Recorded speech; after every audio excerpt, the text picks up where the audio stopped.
The clinking of ice against glass and the low murmur of conversation filled the dimly lit restaurant. I fidgeted with the hem of my black dress, the nicest one I owned, purchased on clearance last season. The fabric had pilled slightly under the arms, but in this lighting, I hoped no one would notice. The hostess had led me to a secluded corner table with a small candle flickering between two place settings, casting dancing shadows across the crisp white tablecloth. "Your server will be with you shortly," she said with a practiced smile before disappearing into the sea of tables. I checked my watch again, 7:15 p.m. My blind date was 15 minutes late. Anxiety crawled up my spine as I wondered if I'd been stood up. My roommate Jen had insisted this guy, Tyler, her boyfriend's finance buddy, was totally reliable. I should have known better than to trust Jen's judgment. The restaurant, Costello, was far beyond my pay grade. The kind of place where the menu didn't list prices, and the waitstaff moved like silent ghosts between tables. I was a kindergarten teacher with student loans that seemed to multiply like rabbits. One glass of wine here would probably cost what I spent on groceries for a week. I sipped water to calm my nerves, the lemon slice bumping against my lips as I tilted the glass. The hostess led another couple to a nearby table. The woman wore a sleek red dress that probably cost more than my monthly rent, diamonds glittering at her throat and ears. I sank lower in my seat, suddenly aware of how out of place I felt. My phone buzzed. A text from Tyler. "Running late. Parking nightmare. Be there in 10. Relief washed over me. At least I hadn't been ghosted. I tucked my phone away and reached for my purse, intending to check my lipstick.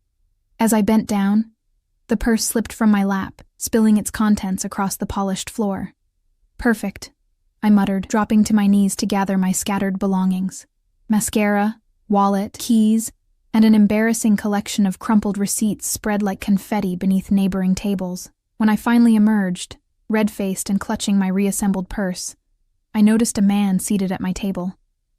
He hadn't been there before. My first impression was of imposing stillness. In a room full of movement and noise, he seemed to exist in his own pocket of silence. His suit was charcoal gray and impeccably tailored, the fabric so fine it seemed to absorb the candlelight rather than reflect it. His dark hair was cut short at the sides but longer on top, styled back with precision. He wasn't conventionally handsome. His features were too sharp, his jaw too angular. But there was something magnetic about him that made it impossible to look away. Excuse me," I said, my voice smaller than I intended. "I think you're at my table." His eyes lifted to meet mine. They were a startling shade of blue, not warm like a summer sky, but cold, like the deepest part of the ocean. He didn't smile. "Am I?" His voice was low and accented, each word precisely enunciated. I clutched my purse tighter. "Yes, I've been waiting for someone. My date." His gaze flicked briefly to the empty chair across from him, then back to me. "Sit." It wasn't a request. Something in his tone made my pulse quicken, a primal warning flaring in my brain, but before I could respond, a waiter materialized beside the table. Unlike the other staff, who had politely ignored me during my 15-minute wait, this one practically bowed to the man. "Mr. Russo, your usual Macallan 25, sir," he said, placing a crystal tumbler of amber liquid on the table. The man, Mr. Russo, nodded almost imperceptibly. The waiter turned to me, expectation in his eyes. "I'm actually waiting for—" I began. "She'll have the Barolo," Mr. Russo interrupted, not looking at either of us. The waiter nodded and disappeared. I remained standing, uncertain. This wasn't Tyler. This wasn't my date. I should leave, find the hostess, explain the confusion. Yet something held me rooted to the spot. Curiosity, perhaps, or the commanding presence of the stranger who had claimed my table. "I don't drink Barolo," I said finally, finding a small spark of defiance. One corner of his mouth lifted slightly. Not quite a smile, but something adjacent to amusement. "You will tonight." I glanced around, suddenly aware of subtle changes in the restaurant's atmosphere. A broad-shouldered man in a dark suit stood near the entrance, his attention seemingly on his phone, but his posture too alert. Another by the bar, watching the room with practiced casualness. Both wore nearly identical suits. Both had the same vigilant stillness. When I looked back at Mr. Russo, He was studying me with unnerving intensity. "Your name?" he said, again, not a question. "Emma," I replied, surprising myself with my honesty. "Emma Collins." "Sit, Emma Collins." This time I did.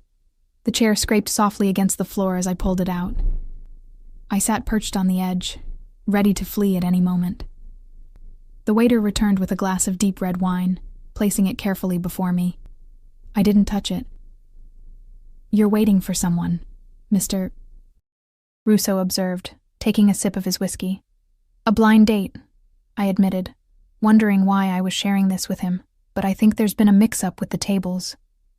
He made a sound that might have been a chuckle, though his expression remained impassive. "No mix-up. Fate, perhaps." The word hung between us, heavy with implication. I felt a shiver run down my spine despite the warmth of the restaurant. "I should go find my actual date," I said, making no move to stand. "Tyler Hoffman," he said, and my blood ran cold. 32, works at Goldman, lives in a high-rise on Riverside Drive, currently sitting at a table near the kitchen, looking increasingly agitated. I stared at him, shock rendering me momentarily speechless. "How?" "I make it my business to know who enters my establishment," he said simply. "Your establishment?" The pieces clicked together slowly. The deferential staff, the men in suits, the usual drink. "You own this place?" Among others, the wine sat untouched before me, its color deep and rich in the candlelight. Mr. Russo watched me, waiting.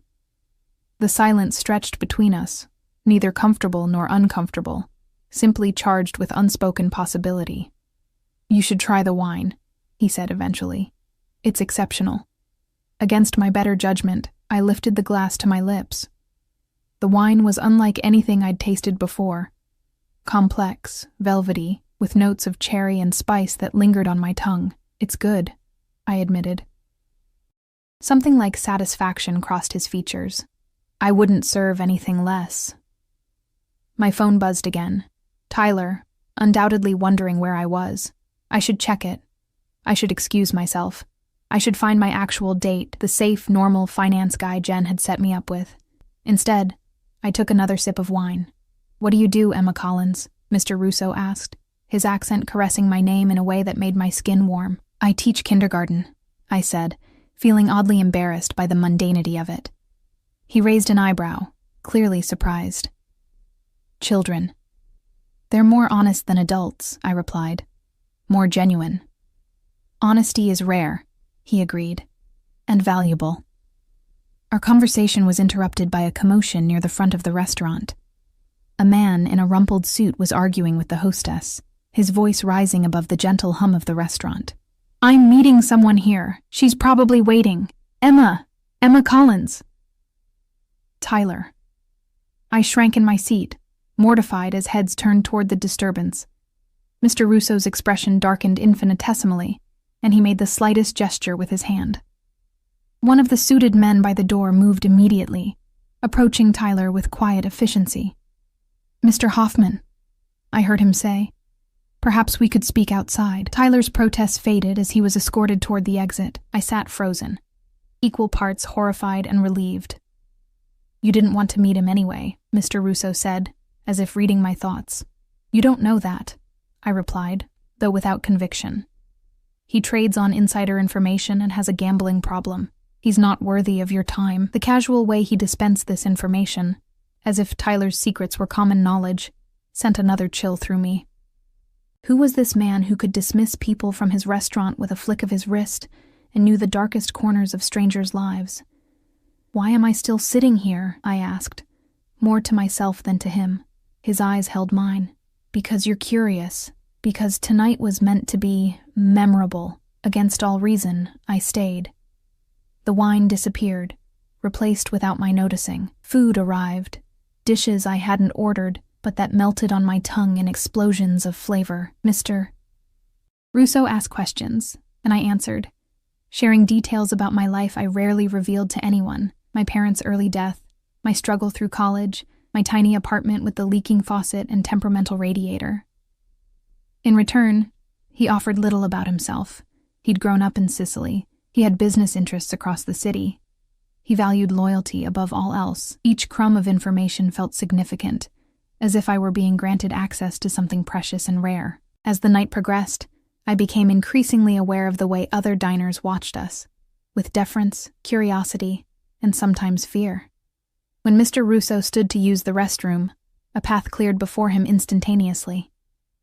The staff hovered nearby, anticipating needs before they arose. "Who are you, really?" I asked when he returned, emboldened by wine and the strange intimacy of our encounter. "Someone who sees you, Emma Collins," he replied, his voice dropping to a near whisper. "Someone who recognizes value where others are blind to it." The restaurant had emptied around us, though I hadn't noticed the time passing. We were alone in our corner, the candle burned low between us. "It's late," I said, reluctance coloring my tone. "I should go." "My driver will take you home. Again. Not a request." I should have refused.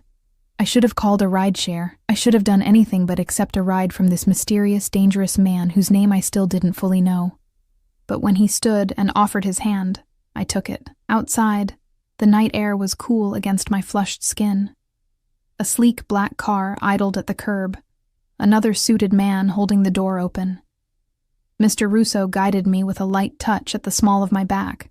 The first time he had touched me all evening, the contact sent sparks racing across my skin. "Tomorrow," he said as I slid into the plush leather back seat. 7 o'clock. I'll send a car." It wasn't a question, but for the first time, I heard the faintest hint of uncertainty in his voice, as if he recognized that this, at least, required my consent. I should have said no. I should have laughed at the presumption.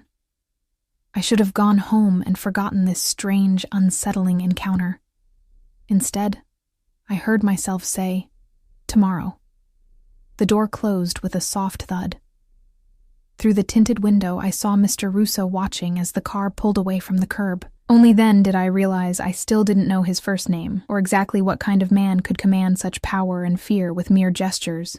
As the car glided through the nighttime streets, my phone buzzed with messages from Jen and Tyler, demanding explanations. I turned it off, closing my eyes against the neon lights of the city. Tomorrow.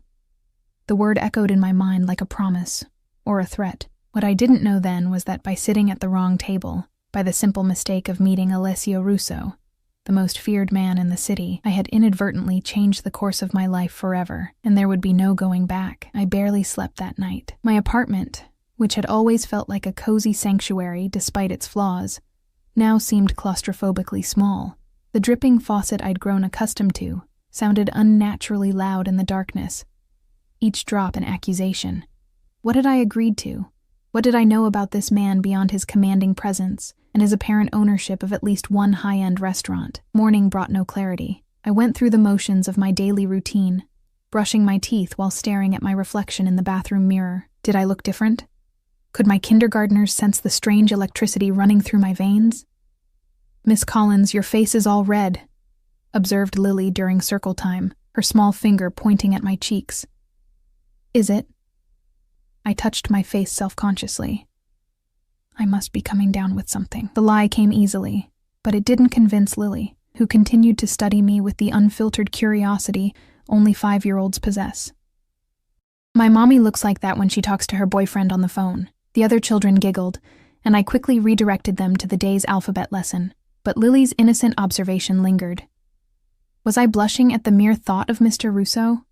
The realization was both mortifying and thrilling. By the time the final bell rang and the last child had been collected, my anxiety had reached a fever pitch. I rushed home, suddenly conscious of the gap between the life I lived and the one I had glimpsed last night.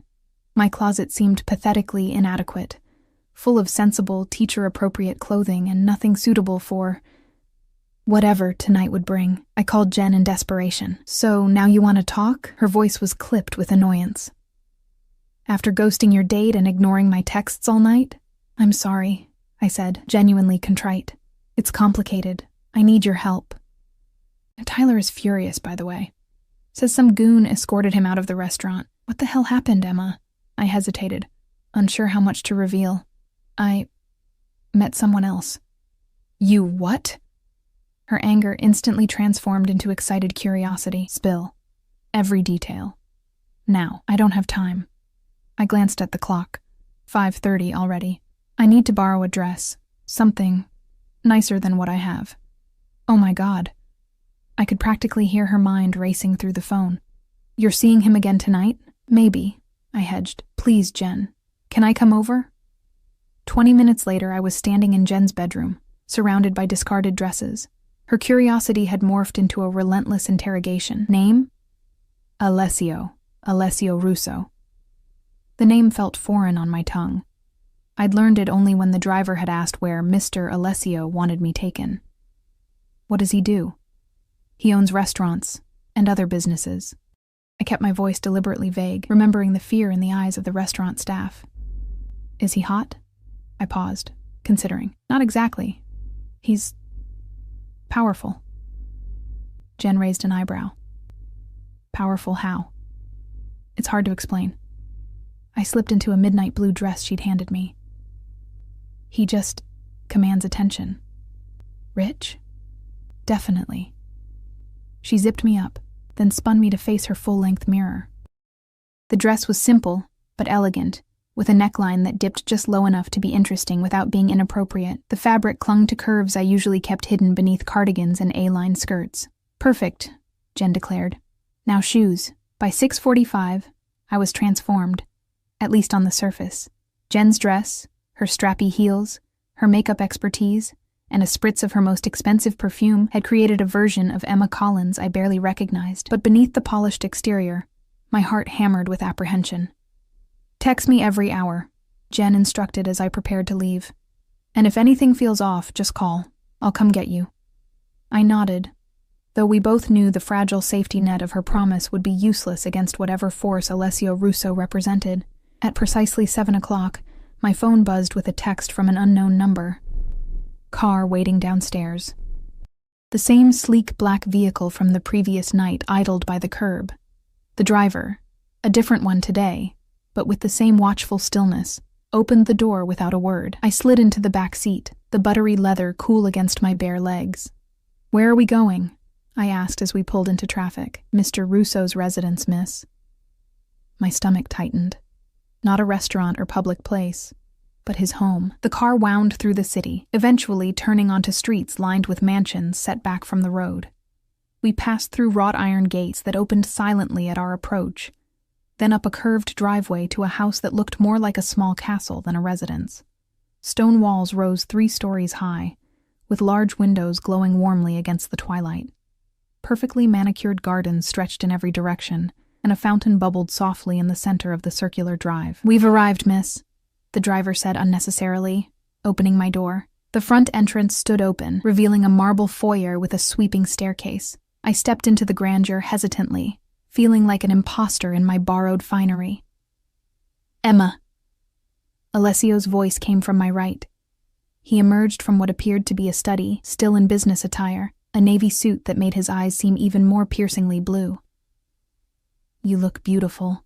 Thank you, I managed, trying to disguise my awe at the surroundings. He approached, close enough that I could smell his cologne, something woodsy and expensive, but didn't touch me.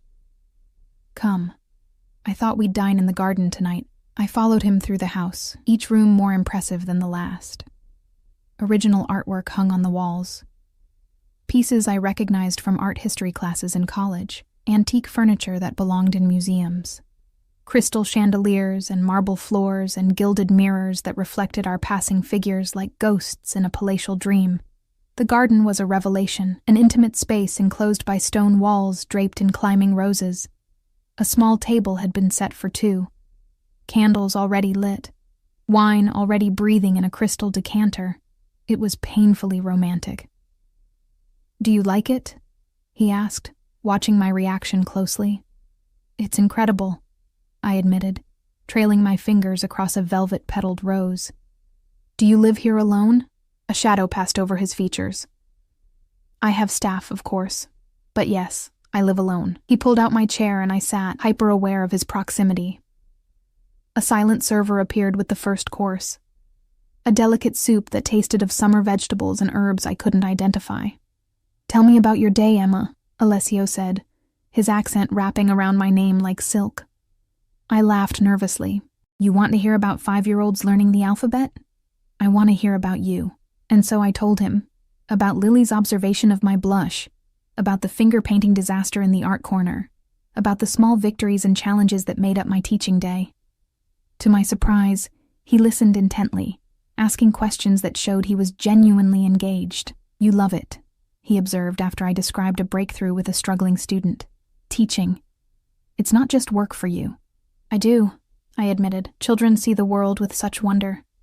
Everything is new and possible to them, and for you. His gaze was penetrating. What seems possible? I looked around at the garden, the mansion, the man across from me. Less than yesterday, more than tomorrow. His lips curved in a rare smile. A philosopher as well as a teacher. Course followed course, each more exquisite than the last. The wine flowed freely, loosening my tongue and my inhibitions. As night fully descended, tiny lights twinkled to life in the trees and along the garden paths, creating a fairy tale ambiance. How did you know? I asked eventually, the question that had been burning in me since the previous night, that I wasn't supposed to be at your table? Alessio swirled the wine in his glass, considering. I have a regular reservation. Every Thursday, same table, no one would be seated there unless there was a mistake. And you let me stay. Why? His eyes met mine, unreadable in the candlelight. I saw something in you, something unexpected. What could possibly be unexpected to a man like you? The words slipped out before I could censor them. Instead of taking offense, he leaned forward slightly. Innocence without naivety. Strength without hardness. You wear your goodness openly, Emma. Yet you're not blind to the darkness in the world. The assessment was so intimate, so perceptive, that I felt momentarily breathless. And you? What darkness do you carry? The question hung between us, dangerous and electric. For a moment I thought he might answer truthfully, might reveal whatever lay beneath the surface of his carefully controlled exterior. But the moment passed. Would you like to see the rest of the grounds? He asked instead. We walked through gardens that seemed to unfold endlessly, each with its own character and theme. A Japanese meditation garden with a stone bridge arcing over a koi pond. A formal rose garden with pathways that formed geometric patterns. A wild, rambling section that mimicked an English cottage garden. It's like something from a dream, I said, breathing in the night-blooming jasmine that perfumed the air. Dreams can become reality with sufficient resources, Alessio replied. And determination. Is that how you built all this? Determination? His hand found the small of my back as he guided me down a narrow path.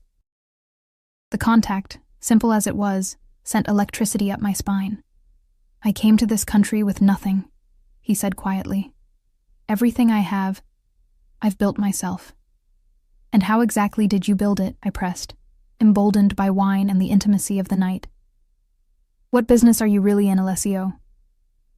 We had reached a small pavilion overlooking a reflecting pool. The moon's image rippled on the surface of the water, broken and remade with each breath of wind. You ask dangerous questions, Emma Collins. Do I have reason to be afraid of the answers? He turned to face me fully, his expression grave. Perhaps, but I think not of me. Before I could respond, the sound of approaching footsteps interrupted us. A man in a suit, one I recognized from the restaurant, appeared on the path. Mr. Russo. He spoke in Italian, rapid and urgent. Alessio responded in the same language, his tone sharp with authority. The exchange continued for several moments, tension evident in both men's postures. I stood awkwardly to the side, understanding nothing but sensing that something significant was happening. Finally, Alessio turned back to me. I apologize, Emma. There's a matter I must attend to. Is everything okay? A business concern. His expression had closed off, becoming the mask of the man I'd first met at the restaurant. Nothing for you to worry about. He escorted me back toward the house, his stride purposeful now, the leisurely exploration of the gardens forgotten. In the foyer, he stopped. My driver will take you home, he said, his tone professional, distant. I've enjoyed our evening. The abrupt dismissal stung more than it should have. That's it? I've enjoyed our evening? Something flickered in his eyes, regret, perhaps, or frustration. Emma, it's fine. I interrupted, pride rising to mask my hurt. Thank you for dinner. It was lovely. I turned to leave, but his hand caught my wrist, stopping me. His touch was gentle but unyielding. Tomorrow, he said, his voice low and urgent.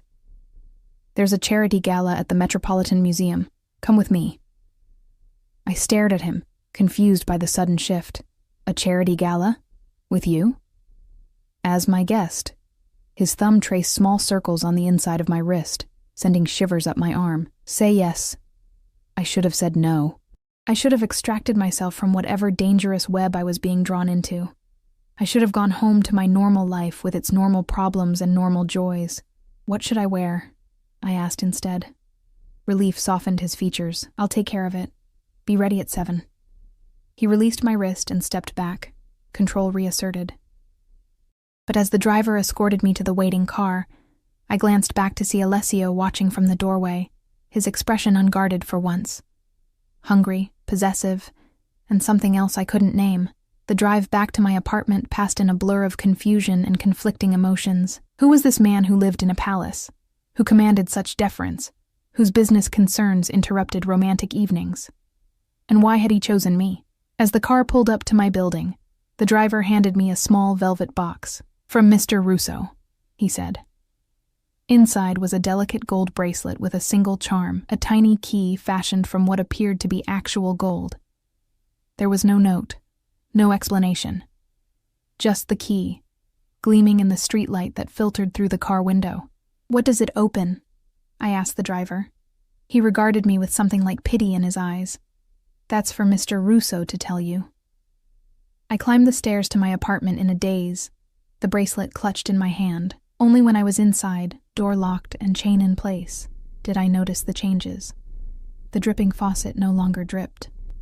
The temperamental radiator hummed with steady heat. The cracked window in the living room had been replaced with new glass. Even the ancient refrigerator had been swapped for a sleek, modern model.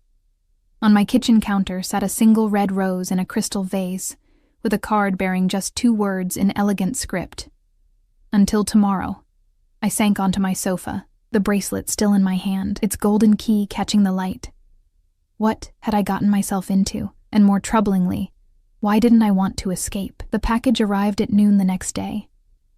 2 men in black suits delivered it, one carrying the large white box, the other scanning the hallway with watchful eyes. Neither smiled when I opened the door. From Mr. Russo, said the first man, extending the box toward me. I accepted it wordlessly, feeling the weight of whatever was inside. The men departed without another word, their footsteps echoing down the stairwell. With trembling fingers, I untied the satin ribbon. Nestled in layers of tissue paper lay a gown of such exquisite beauty that I gasped aloud. The fabric was a deep emerald green that shimmered subtly as I lifted it from the box. Silk so fine it felt like water running through my hands. The design was deceptively simple. A fitted bodice with a sweetheart neckline, thin straps, and a skirt that would undoubtedly flow like liquid when worn. Beneath the dress was another smaller box. Inside, I found emerald earrings that caught the light and refracted it into tiny rainbows on my ceiling. Real emeralds, not costume jewelry or synthetic stones, but actual gems that probably cost more than my annual salary. The implications weren't lost on me. Alessio wasn't just inviting me to a charity gala. He was marking me as his. The dress, the jewelry. These were statements of ownership as much as gifts. I should have been offended. Instead, I found myself sliding my fingers along the silken fabric, imagining his reaction when he saw me wearing it. I called in sick to work, something I'd never done before, and spent the day in a state of nervous anticipation. I soaked in a bath scented with the expensive bath oils Jen had given me last Christmas, carefully styled my hair, and applied makeup with more attention than I'd ever given it.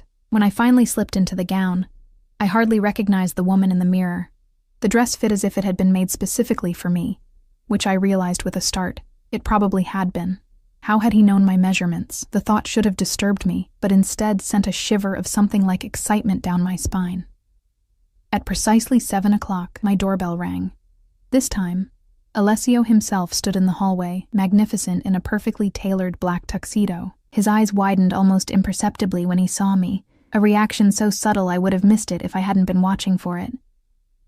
Emma, he said, his voice deeper than I remembered. You are breathtaking. Heat rushed to my cheeks. The dress is beautiful. It's not the dress.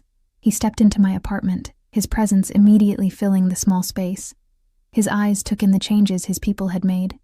The fixed faucet, the new appliances. I see my staff took care of the issues. You had no right, I said, finding a momentary spark of indignation. You can't just come into my home when I'm not here and change things. Instead of being angered by my reproach, Alessio seemed pleased by it. You're right. I apologize for the intrusion. He reached into his pocket and withdrew a small velvet pouch. Perhaps this will serve as adequate penance. Inside was a matching necklace to complement the earrings, a teardrop emerald suspended from a delicate gold chain. I can't accept this, I protested weakly. You can. He took the necklace and moved behind me. You will. His fingers brushed against my neck as he fastened the clasp, leaving goosebumps in their wake. The stone settled cold against my skin, warming quickly to my body temperature. There, he said softly, his breath stirring the hair near my ear. Now you're ready. The car waiting downstairs was different from the previous nights. A Rolls-Royce with butter-soft leather seats and a privacy screen separating us from the driver.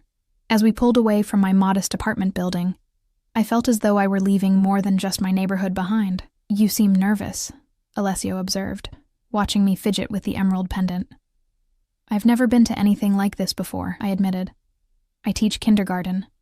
Charity galas at the Met aren't exactly in my social calendar. His hand covered mine, stilling my nervous movements. You belong anywhere I take you, Emma. Remember that. The possessiveness in his tone should have alarmed me. Instead, I found myself leaning into it, craving the certainty he offered in a world that had always felt unstable. The museum steps were crowded with New York's elite, women in designer gowns and men in tuxedos milling about under the watchful eyes of security and the flashing cameras of paparazzi. As our car pulled up to the entrance, I felt panic rising in my chest. I can't do this, I whispered. Alessio's eyes met mine. Do you trust me? The question hung between us, weighted with meaning beyond this moment. Did I trust him? This man I barely knew, whose power I could feel but not understand, whose interest in me remained a mystery? I'm trying to, I answered honestly. He nodded once, accepting this. That's enough for now. When the car door opened, Alessio emerged first, then extended his hand to help me out. The moment we appeared, a hush fell over the nearest group of attendees. I felt their stares like physical touch. Curious, assessing, some hostile. Alessio's hand pressed against the small of my back, guiding me up the steps with confident ease. Russo, I heard someone murmur. With a woman. That's new. Who is she? Another voice whispered. Not his usual type. I kept my eyes forward, chin lifted, drawing strength from Alessio's unwavering presence beside me. Inside, the great hall had been transformed into a glittering wonderland. Crystal chandeliers cast prismatic light over the gathering of beautiful people. A string quartet played softly in one corner, nearly drowned out by the buzz of conversation. Mr. Russo. A silver-haired man approached us immediately, hand extended. We weren't sure you'd attend this year, Senator. Alessio greeted him with a nod, briefly clasping the offered hand. May I introduce Emma Collins? The senator's eyes assessed me quickly, a flash of curiosity quickly masked by political charm. A pleasure, Ms. Collins. Any friend of Alessio's is a friend of mine. More introductions followed, a blur of important names and calculating gazes. A judge, a police commissioner, the owners of several prominent businesses.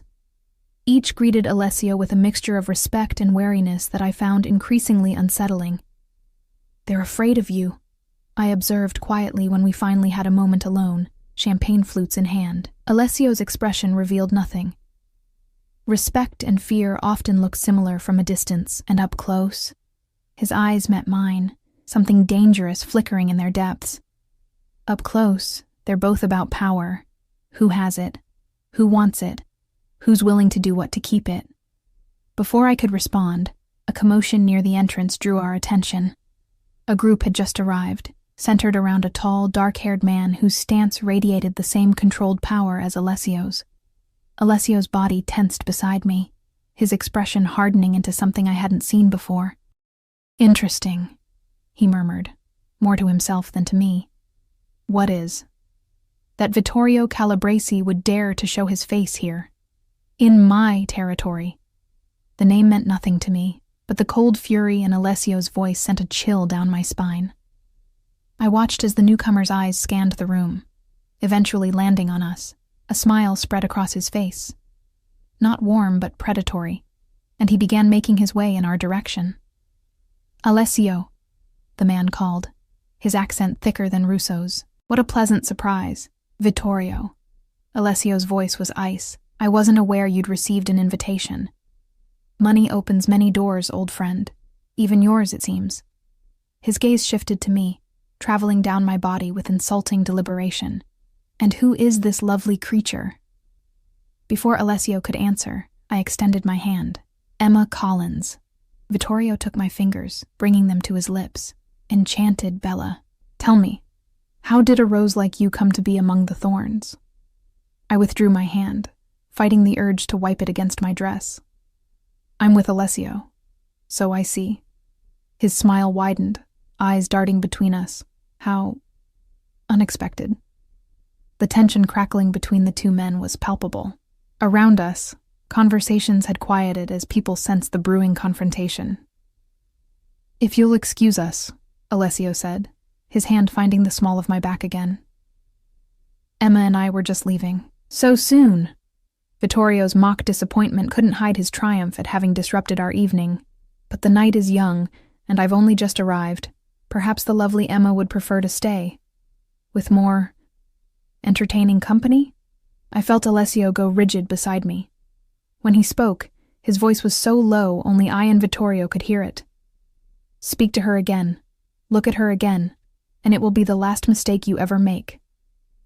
The threat hung in the air between them, deadly serious. For a moment, I glimpsed something beneath Alessio's controlled exterior, something violent and ruthless that confirmed every suspicion I'd had about what kind of man he truly was. Vittorio merely laughed, though the sound didn't reach his eyes. "Always so dramatic, Russo. Some things never change." He inclined his head toward me. "Until we meet again. Bella Emma." As he sauntered away, I turned to Alessio, questions burning on my tongue, but the expression on his face stopped me cold. "We're leaving," he said, already guiding me toward the exit with gentle but insistent pressure. "Now." In the car, the silence stretched between us, taut as a wire. Alessio stared out the window, his profile harsh in the passing streetlights. His hand rested on the seat between us, fingers curled into a fist so tight his knuckles showed white. "Are you going to tell me what that was about?" I finally asked. "No." The bluntness of his answer stung. "I think I deserve to know why I was just used as a pawn in whatever game you and that man are playing." Alessio's head turned sharply. "Is that what you think? That you're a pawn? What else would I be? I don't even know who you really are." My voice rose with frustration and fear. Everyone there knew. I could see it in their eyes. The senator, the judge. They know exactly what kind of man Alessio Russo is. But I'm the only one in the dark. His expression softened marginally. "Perhaps it's better that way. Better for whom? Not for me." I clutched the emerald pendant at my throat. "You dress me up like a doll, parade me around your world, but you don't think I deserve the truth?" The car had stopped moving, but I was too focused on Alessio to notice where we were. His eyes searched my face, looking for something I couldn't name. "The truth," he repeated, the words heavy with meaning. "Are you certain that's what you want, Emma?" "Yes." He was silent for a long moment, weighing something in his mind. Then he reached forward and lowered the privacy screen. "Take us to Pier 86, he instructed the driver. The car pulled back into traffic. I stared at Alessio, confusion replacing some of my anger. "Where are we going?" "Somewhere we can talk privately." 20 minutes later, we stood at the end of an abandoned pier. The water of the Hudson lapped against the pilings below us, black and glittering with reflected city lights. The night air was cool against my bare shoulders, but I barely noticed the chill. Alessio had removed his jacket and draped it over me without asking. Another small act of possession that I didn't have the will to resist. Vittorio Calabresi and I grew up together in Sicily, Alessio began, his gaze fixed on the distant lights of New Jersey. Our families were connected. When I came to America 15 years ago, it was with his family's blessing and certain conditions. Connected how? I asked, though I was beginning to understand. His eyes met mine, unflinching. Our families controlled certain aspects of business in our region. Imports, exports, protection services. You're talking about the Mafia. The words fell from my lips like stones. That's an oversimplified term, but yes, the Cosa Nostra. He watched my face carefully. Does that frighten you? I should have lied. I should have nodded, made my excuses, and run as far and as fast as I could. Instead, I found myself answering truthfully. Less than it should. Something like relief flickered across his features. The agreement was that I would establish myself here, in New York, and operate independently, but with ties to the old country. For years, it worked. I built my businesses, legitimate businesses, Emma, restaurants, real estate, import companies. Yes, there are other ventures that operate in gray areas, but nothing like what my father was involved in. And Vittorio? Alessio's jaw tightened. 6 months ago, he arrived in New York, uninvited, unwelcome. He's been attempting to undermine certain aspects of my business. Tonight was a power play, showing himself in public at an event he knows I always attend. Using me to get to you, I surmised. Yes. The honesty was refreshing, even as the implications terrified me. Why me, Alessio? Why did you let me stay at your table that night? Why all of this? I gestured to the dress, the jewelry, the night. He turned to face me fully, his expression more open than I'd ever seen it. Because from the moment I saw you, I knew you were different, pure in a way I've never known, untouched by the darkness I've lived in. I'm not some innocent child, I protested. No, you're a woman. Strong, intelligent, compassionate. His hand came up to cup my cheek, his touch surprisingly gentle for a man with so much violence in his past. Do you have any idea how rare that is in my world? How precious? The raw emotion in his voice made my heart stutter. I'm a kindergarten teacher from Queens. There's nothing special about me. Everything about you is special, Emma Collins. His thumb traced my lower lip, sending sparks of electricity down my spine. And now that I've found you, I don't intend to let you go. The possessiveness in his declaration should have repelled me. Instead, I found myself leaning into his touch, craving the certainty he offered in a world that had always felt unstable. I can't be part of your world, I whispered. The violence, the danger. You won't be. His voice was firm, resolute. I'll keep that separate. Always. You'll never see that side of me, never be touched by it. You can't promise that. Not after tonight. His expression darkened. Vittorio was a mistake. One that will be corrected. The calm way he said it sent a chill through me. What does that mean? It means you don't need to worry about him anymore. I stepped back, breaking contact with his hand. Are you going to kill him? Alessio's silence was answer enough. I can't be with someone who solves problems that way, I said, my voice stronger than I felt. I won't. For a long moment, he said nothing, his expression unreadable in the dim light of the pier.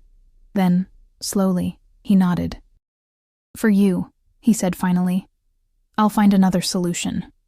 Relief washed over me, followed immediately by the unsettling realization of what had just happened. I had somehow acquired the power to influence a man who terrified senators and judges. Come, he said, extending his hand toward me. It's getting cold. Let me take you home. I hesitated, standing at the precipice of a decision that would change my life irrevocably. If I took his hand now, knowing what I knew, there would be no going back. I would be choosing this man, this dangerous, complicated, possessive man, and all that came with him. Emma, he said softly, trust me. As I placed my hand in his, I felt the weight of the golden key charm against my wrist, the key he had given me after our second night together. I still didn't know what it opened. Perhaps it was symbolic, access to his world, his heart, his truth. Or perhaps it was literal, a key to a gilded cage he was building around me. Either way, as his fingers closed around mine, I knew I had just turned that key in its lock. For better or worse, I had chosen Alessio Russo. And there would be consequences neither of us could foresee. The next few weeks passed in a whirlwind of contradictions. By day, I was still Miss Collins, guiding tiny hands through finger painting and phonics. By night, I entered Alessio's world of luxury and unspoken power. He never took me to another public event after the disastrous charity gala. Instead, our evenings were spent in the privacy of his mansion or at his restaurants after closing hours. I kept waiting for regret to settle in, for the rational part of my brain to finally overcome whatever spell Alessio had cast over me. Instead, I found myself falling deeper under his influence, craving his presence when we were apart. "You're different," Jen observed over coffee one Saturday morning. We'd barely seen each other since the night she'd lent me the blue dress. Distracted. "And you're always checking your phone." I glanced guiltily at my cell, which I'd placed face up on the cafe table. "Sorry. Work stuff." "Bullshit." She leaned forward, lowering her voice. "It's him, isn't it? The mystery man." I couldn't suppress my smile, which was answer enough. "Oh my God." Her eyes widened. "You're in love with him." Was I? The thought had been circling my mind for days, but I hadn't allowed myself to examine it too closely. Love seemed too simple a word for what I felt for Alessio, a complex tangle of desire, fear, fascination, and something deeper that I couldn't name. "It's complicated," I said finally. "Is he married?" Jen asked, immediately jumping to the worst conclusion. "No, nothing like that." I hesitated, unsure how much to reveal. "He's just not what I expected." "In a good way?" I thought of Alessio's tenderness when we were alone. The way he listened when I spoke about my students or my dreams, how he'd kept his promise not to involve me in the darker aspects of his life. "Yes," I said, "in a good way." But even as I spoke, my phone lit up with a notification. A text from Marco, Alessio's most trusted bodyguard, who had somehow become my shadow whenever Alessio couldn't be with me himself. "In position outside. Take your time." I'd grown accustomed to the constant surveillance, telling myself it was Alessio's way of protecting me. But sometimes, in quiet moments like this, the reality of my new normal struck me with disturbing clarity. Later that evening, Alessio and I sat in his private library, a cavernous room lined with leather-bound books and warmed by a crackling fireplace. I was curled against him on a velvet sofa, his arm draped casually around my shoulders as he read through business documents. "Move in with me," he said suddenly, the words falling into the comfortable silence between us. I sat up, startled. "What?" "Move in with me," he repeated, setting aside his papers. "This house is too large for one person, and you're here most nights anyway." It was true. My tiny apartment had begun to feel like a temporary stop between visits to Alessio's world. "I can't just abandon my life," I protested weakly. "What life?" His question wasn't cruel, merely matter of fact. "Your apartment is falling apart. Your roommate is never there. You spend all your free time here. I have my job, my students." "You would still have your job." His hand found mine, fingers intertwining. "Nothing would change except your address." Everything would change, and we both knew it. Moving in with Alessio would be a public declaration of our relationship, an acknowledgement that I had accepted not just him, but everything he represented. "I need time to think about it," I said. He nodded, disappointment flickering briefly across his features, before his usual mask of control returned. "Of course." The next day, Sunday, Alessio was called away on business. I used the rare moment of freedom to visit my parents' graves, something I did every few months, though less frequently since meeting Alessio. The cemetery was peaceful, autumn leaves crunching beneath my feet as I made my way to their shared headstone. "I wish you could meet him," I said softly, placing fresh flowers in the small metal vase embedded in the ground. "I think you'd have questions." Concerns. I have them too. The stone offered no answers, just the engraved names of the two people who had loved me unconditionally. They had died in a car accident when I was 19. Long enough ago that the sharp edges of grief had softened, but recently enough that I still found myself reaching for the phone to call my mother when something significant happened in my life. He's not who you would have chosen for me, I continued. But he makes me feel safe, protected, like nothing bad could ever happen to me again. As I spoke the words, I realized their truth. Since Alessio had entered my life, the constant anxiety that had been my companion since my parents' death had receded. The fear of loss that had colored all my relationships had been replaced by a strange certainty. He won't leave me, I whispered. He won't die. He's too powerful for that. The delusion of this thought struck me even as I voiced it. No one was immune to death or disaster, perhaps especially not a man in Alessio's position. Lost in these thoughts, I didn't notice the black SUV parked near the cemetery gates until I was almost upon it. The window rolled down, revealing a face I recognized with a jolt of fear. Vittorio Calabresi. "Bella Emma," he called, his accent thick with false warmth. What a fortunate coincidence. I froze, every instinct screaming danger. There was no coincidence here. He had followed me, waited for a moment when I was alone. "Mr. Calabresi," I managed to keep my voice steady. "I was just leaving. Please, allow me to give you a ride."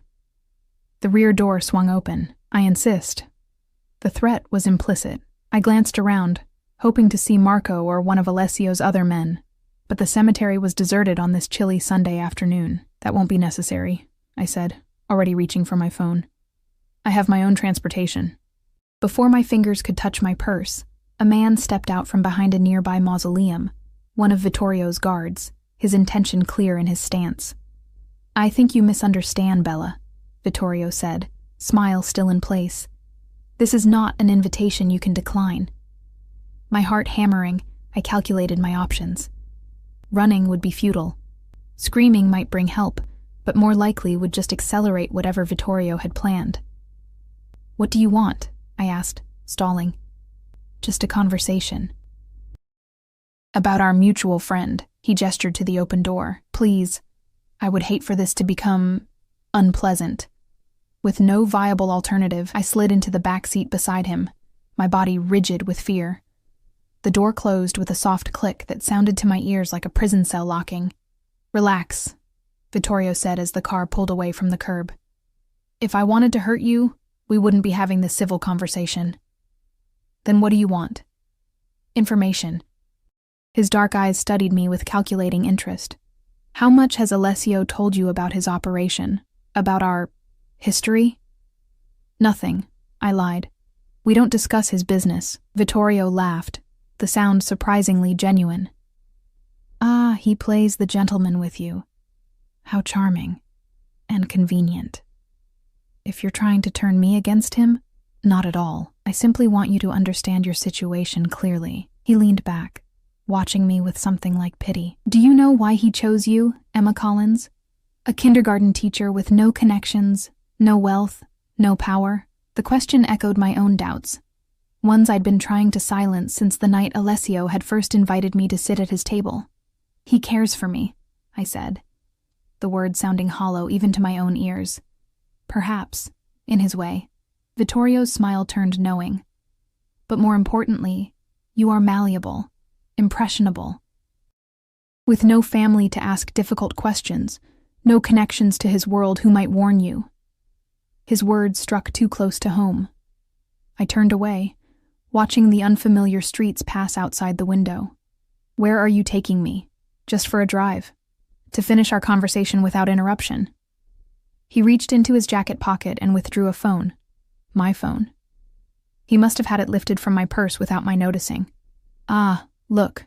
Your protector is calling." Alessio's name flashed on the screen. Vittorio let it ring, his smile widening as he watched my reaction. "He keeps you on a very short leash, doesn't he? Calls to check in, has his men follow you everywhere?" He tossed the phone onto the seat between us. "Tell me, do you ever wonder if it's not protection he's providing but surveillance? You don't know anything about our relationship. I snapped, reaching for my phone. Vittorio caught my wrist. I know more than you think. I know that 3 months ago, Alessio received word that his enemies were looking for leverage against him. I know that the very next day, he happened to meet a beautiful, vulnerable young woman with no family ties. The implication hit me like a physical blow. You're saying he planned our meeting? That's ridiculous. I sat at his table by accident.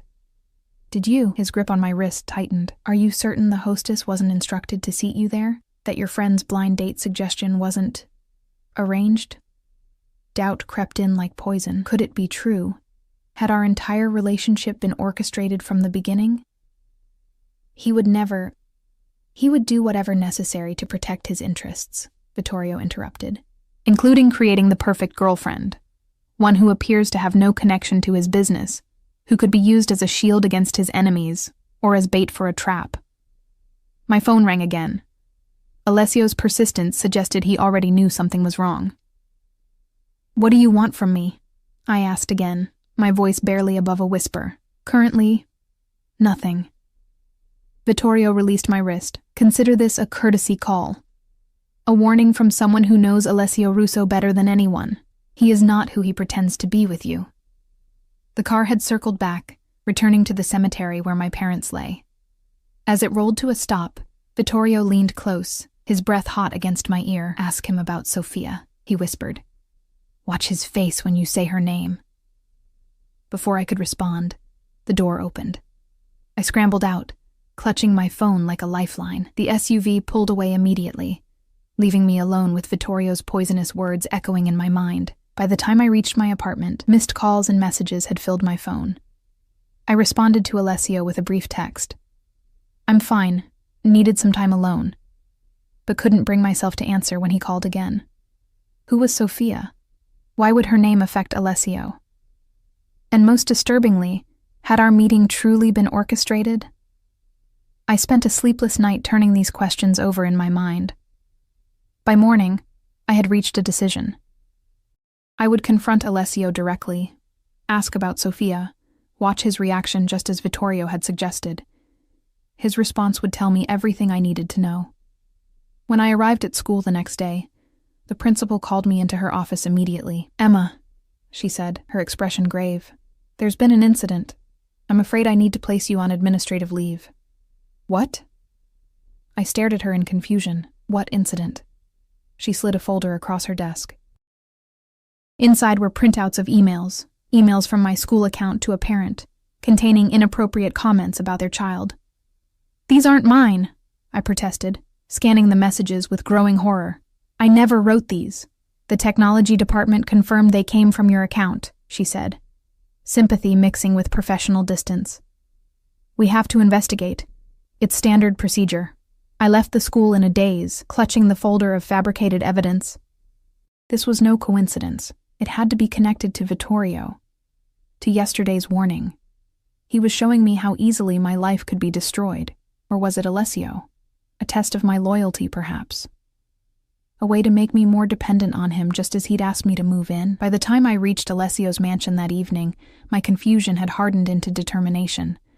I needed answers, regardless of how painful they might be. Alessio met me at the door himself, concern etched into his features. Emma, where have you been? I've been worried sick. Who is Sofia?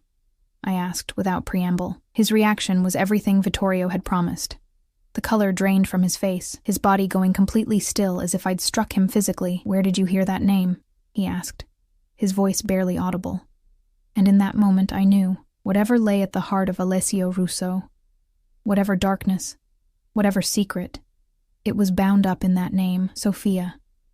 Alessio's hands trembled slightly as he poured himself a whiskey, the amber liquid sloshing against the crystal tumbler. We stood in his study, the heavy oak door closed behind us. I'd never seen him this unsettled, this vulnerable. Tell me who Sofia is, I repeated, standing my ground despite the fear coiling in my stomach. He took a long swallow of whiskey before meeting my gaze. Where did you hear that name? Does it matter? Yes. His voice hardened. It matters very much, I hesitated, weighing the risks of honesty against deception.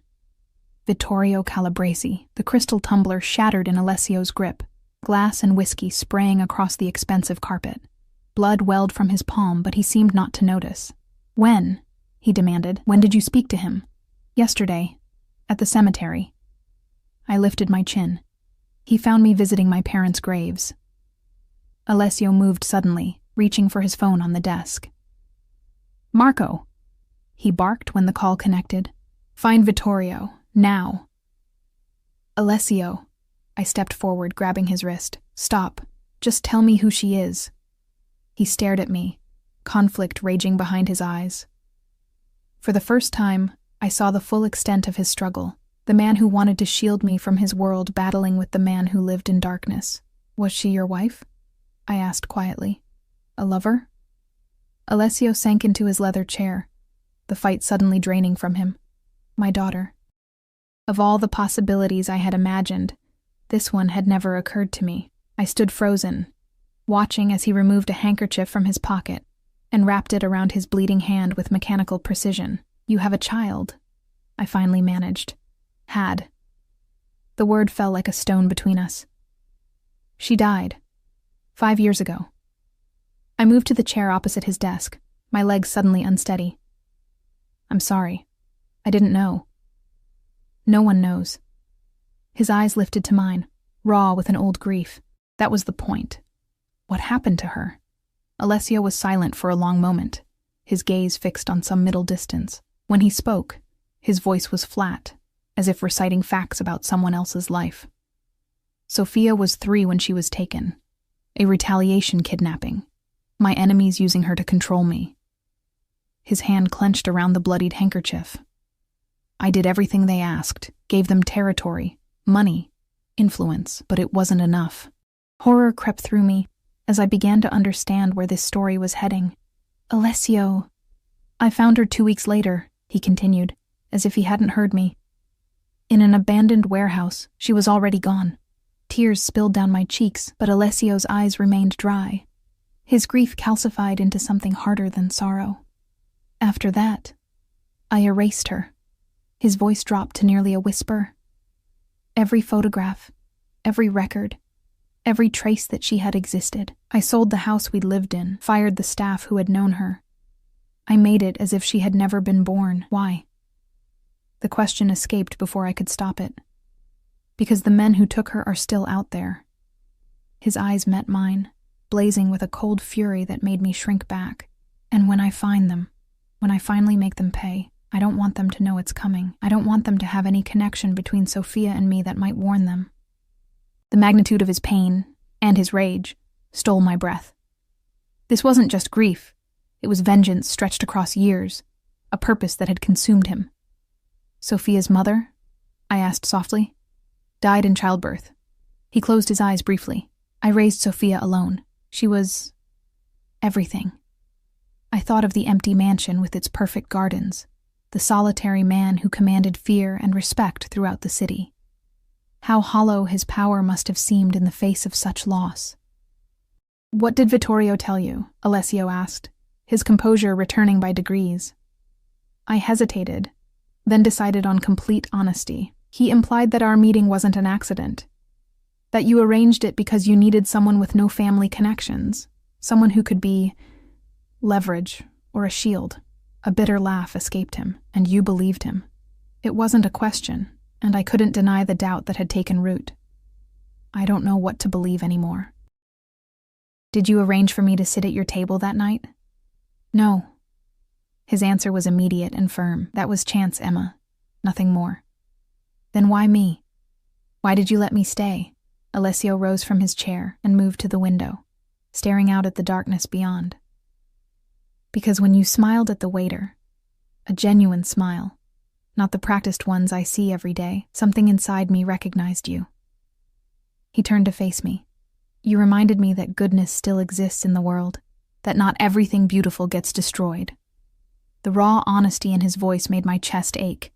I wanted to believe him, needed to believe him, but Vittorio's words still echoed in my mind. "There's more," I said, forcing myself to continue. "I was placed on administrative leave today. Someone sent inappropriate emails from my school account, emails I never wrote." Alessio's expression darkened. "Vittorio, Or you, I challenged. To make me more dependent on you, just as you asked me to move in. He crossed the room in 2 strides, kneeling before my chair and taking my hands in his. Emma, look at me. His eyes locked with mine, intense and unwavering. I would never hurt you. Not your career, not your reputation, not your freedom. Never. I searched his face for any hint of deception and found none. Then why is this happening? Because Vittorio knows I care for you. His grip tightened on my hands. He's using you to get to me, just as my enemies use Sofia. Fear clutched at my heart. Am I in danger? Not while I'm alive. The certainty in his voice was absolute. But this is why I wanted you to move in. Not to control you. To protect you. The pieces were falling into place. His possessiveness, the constant security, his reluctance to let me out of his sight. It wasn't obsession driving him, but terror. The fear of losing someone else he cared for. What happens now? I asked. Now I end this, once and for all. He stood, resolution hardening his features. Vittorio has crossed a line he cannot uncross. Alarm shot through me. Alessio, no, I promised you I wouldn't kill him, he interrupted. And I'll keep that promise. But he will leave New York, tonight. He will never contact you again, and he will pay for threatening what's mine. The possessiveness in his voice should have disturbed me. Instead, it offered a strange comfort, the certainty that I was valued, protected, cherished. Come with me, Alessio said suddenly. Where? There's something I need to show you. He led me through the mansion, up the grand staircase, and down a hallway I'd never explored before. At the end stood a door, simple, unadorned, unlike the ornate entrances to other rooms. Alessio withdrew a key from his pocket, identical to the charm on the bracelet he'd given me. This room has been locked for 5 years, he said quietly. No one has entered it since the day I returned to this house without her. The door swung open to reveal a child's bedroom, preserved like a time capsule. Soft pink walls, a canopy bed with fairy lights woven through the fabric, shelves lined with stuffed animals and books. In the corner stood an easel with a half-finished painting, bright colors splashed across the paper in the unmistakable style of a toddler. Sofia, I whispered, tears filling my eyes again. Alessio remained in the doorway, unable or unwilling to step inside. The key I gave you. It opens this room. I wanted you to know, to understand, why you are the way you are, I finished for him. He nodded, his expression more vulnerable than I had ever seen it. I couldn't save her, but I can save you. In that moment, I understood the true nature of Alessio's feelings for me. Not possession, not control, but protection. The desperate need to prevent history from repeating itself. His love was damaged, twisted by trauma and loss. But it was real. I'm sorry about your school, he said after a long silence. I'll fix it. The emails will be traced to Vittorio's people. Your reputation will be restored, and Vittorio will never bother you again. His tone made it clear the matter was settled. I should have pressed further, demanded details, set boundaries. Instead, I found myself stepping into his embrace, my head resting against his chest, where I could hear the steady beat of his heart. Stay here tonight, Alessio murmured into my hair. Please. I nodded against his chest. I'll stay. That night, as Alessio held me in his bed, I made a decision that would irrevocably alter the course of my life. I couldn't undo his past, or heal his wounds completely. I couldn't bring back Sofia, or erase the violence in his world. But I could offer him something he hadn't had in 5 years. Hope. A future. A reason to build rather than destroy. I'll move in, I whispered into the darkness, but on my terms. I felt him go still beside me. What terms? I keep my job. I keep my friends. I'm not a prisoner in a golden cage, Alessio, of course. And no more secrets. I propped myself up on one elbow, looking down at his face in the moonlight filtering through the windows. I want to know everything, the good and the bad. I can't live in the dark. He hesitated at this, conflict evident in his expression. There are things about my business, my past, that would put you in danger if you knew them. I'm already in danger, I countered. Keeping me ignorant doesn't protect me. It makes me vulnerable. Like today. Alessio considered this, his thumb tracing patterns on my bare shoulder. You're right, he admitted finally. No more secrets. I laid my head back on his chest, listening to the strong, steady rhythm of his heartbeat. And one more condition. Name it. We find a way to honor Sophia's memory. Not with vengeance, but with something good. Something she would have been proud of. His arms tightened around me, and I felt a shudder pass through his body. Silent tears at last breaking through the walls he'd built around his grief. A foundation, he said hoarsely, for children who have suffered trauma. In her name, I echoed, sealing our pact with a kiss. 3 months later, the Sophia Russo Foundation opened its doors, a bright, cheerful center where children who had experienced violence or loss could receive therapy, education, and support. Alessio stood beside me at the ribbon-cutting ceremony, his face composed, but his eyes shining with an emotion I'd rarely seen there. Pride. Vittorio Calabresi had indeed left New York, reportedly returning to Sicily under mysterious circumstances. The emails at my school had been traced to one of his associates, my reputation restored, my position secured. Alessio never told me exactly what had transpired between them, and I never asked. Some secrets were better left buried. As for us, we found our balance. I continued teaching, my students blissfully unaware that their Miss Collins went home each night to one of the most powerful men in the city. Alessio continued his business, much of which remained in shadows. But he shared what he could, trusting me with truths he had never spoken aloud before. The key charm on my bracelet remained a symbol of what we had built together. A door unlocked, a past honored but not forgotten, a future created from the ashes of tragedy. We would never have a normal relationship, not with his position, his enemies, the constant need for vigilance. But we had found something precious in each other, understanding, acceptance, a love forged in darkness, but reaching always toward the light. That night, as we stood on the balcony of what was now our home, Alessio wrapped his arms around me from behind, his chin resting on my shoulder as we gazed at the city lights below. I never believed in fate, he murmured against my ear, until you sat at the wrong table. I smiled, leaning back into his embrace, the right table, as it turns out. He turned me to face him, his eyes, those cold blue eyes that had once frightened me, now warm with an emotion I never tired of seeing. Ti amo, Emma Collins, he said softly. With everything I am, and I love you, I replied, shadows and all. As his lips met mine, I knew this was no fairy tale ending. There would be challenges ahead, dangers I couldn't foresee, compromises I would have to make. But I had chosen this life with open eyes, had chosen this complicated, damaged, fiercely loving man. And in that choice, I had found my own power, my own voice, my own unexpected destiny. Sometimes the wrong table is exactly where you're meant to be.